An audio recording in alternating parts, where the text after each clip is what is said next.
আমি তো আমার মনের মানুষকে প্রতিদিন আমার মনের কথা বলি। প্রতিদিনই মনের কথা বলিস? কিভাবে বলিস? কেন? চিঠি লিখে। চিঠি লিখে?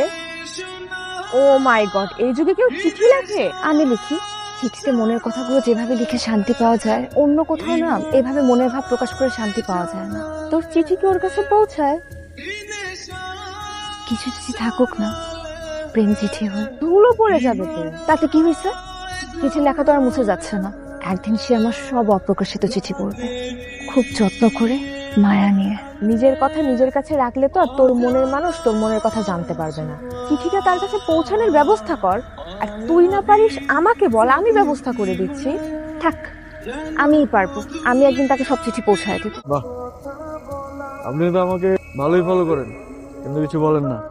আমি আপনাকে ফলো করি সেটা আপনি জানলেন কি করে? ও, তার মানে আপনি আমারে ফলো করেন? বাবা, তলে তলে এত করে ইচ্ছে। আরে, মানুষ মানুষকে দেখে না রাস্তা বের হইলে, ওই দেখা আর কি। বুঝলাম, কিন্তু যেটা বোঝানো দরকার সেটা একটু বুঝাইতে পারতেছি। কিছু না। প্রেম টেম করেন না?